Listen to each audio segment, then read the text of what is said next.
Alors il se passe toujours des dingueries au niveau de la pop actu, mais c'est compliqué de suivre toutes les news, donc pas de panique, je te résume tout ça à la vitesse de l'éclair. J'étais complètement passé à côté, mais heureusement un abonné m'a partagé l'information de l'arrivée du nouvel animé de Shinichiro Watanabe, le papa de Cowboy Bebop, qui est pour moi dans le top 5 des meilleurs animés de tous les temps. Et ça tombe bien que je t'en parle parce qu'on a eu un premier trailer qui donne vraiment très envie. En plus de ça, le directeur de l'action n'est autre que Chad Stahelski, le créateur de John Wick, donc autant dire un spécialiste dans le domaine. Voilà, donc à mon avis, il va falloir suivre ça de très près. Pour l'instant, il n'y a pas encore de date de sortie, mais a priori ça devrait arriver courant 2024.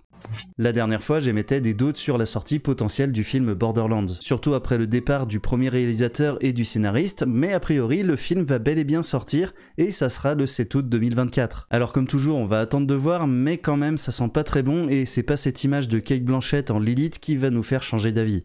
Gen V, la série spin-off de The Boys, va sortir le 29 septembre prochain. Alors pour rappel, il s'agira d'un genre de parodie des X-Men avec plusieurs super-humains dans une université, leur but étant d'être les meilleurs pour obtenir les meilleurs postes de super-héros. Évidemment, comme sa grande sœur, la série promet son lot de violence décomplexée et on a hâte de voir ça.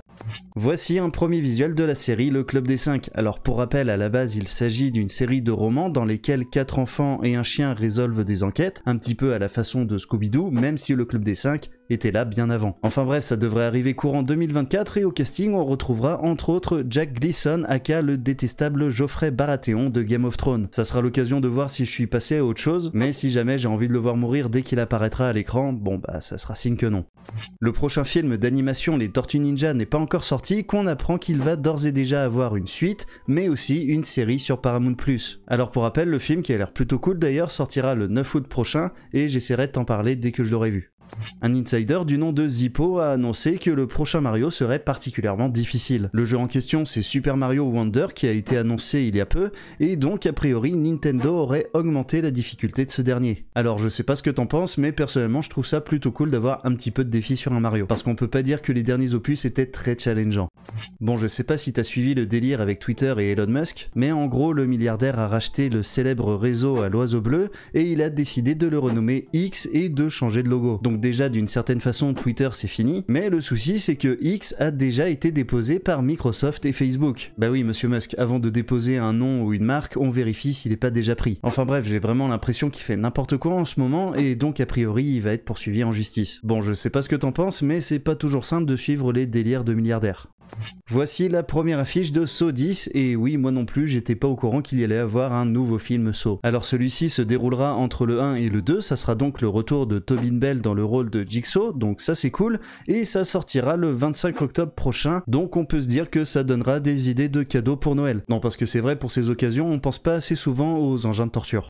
En ce moment, c'est la grève à Hollywood, j'ai d'ailleurs fait une vidéo pour expliquer le pourquoi du comment, mais en attendant, la vie continue, et voici quelques photos de pendant ce temps à Hollywood. On a par exemple Daniel Radcliffe qui manifeste en famille avec sa femme et son bébé, Timothée Chalamet et Adam Sandler qui se font un basket, donc c'est marrant de voir qu'a priori ils sont potes, ou encore Quentin Tarantino en train d'acheter un billet pour aller voir Barbie après être allé voir Oppenheimer. Enfin voilà, Hollywood est arrêté, mais la vie continue. Tu le sais peut-être déjà, Zac Efron jouera le rôle du catcheur Kevin Von Erich dans le film The Iron Claw. Et on a déjà eu plusieurs images de sa transformation impressionnante, même si sur certaines de ses photos, il ressemble plus à Lord Farquaad qu'à autre chose. Enfin bon, en attendant, voici une première image officielle du film qui retracera donc le parcours de la famille Von Erich, une célèbre famille de catcheurs. Diablo 4 a l'air assez cool et personnellement j'attends que le prix baisse un petit peu parce que j'ai juste envie de faire la campagne. Parce que franchement quand je vois les fourberies de Blizzard pour soutirer de l'argent aux joueurs, bah de toute façon ça donne pas envie d'y jouer de manière plus sérieuse. Et oui, parce que déjà ils ont mis le bouton pour activer le Battle Pass Premium à côté de celui pour vérifier sa progression dans le jeu, et en plus le curseur était mis par défaut sur le bouton du pass. Alors des joueurs se sont plaints et Blizzard a réagi directement, genre oups, on n'a pas fait exprès. Mais en plus quand tu complètes ce Battle Pass, tu gagnes 666 gemmes alors que la récompense la moins chère est à 800 gemmes. Bref, c'est vraiment des petits moves pas clairs et mesquins qui font que t'as vraiment pas envie de t'investir dans le jeu, je trouve.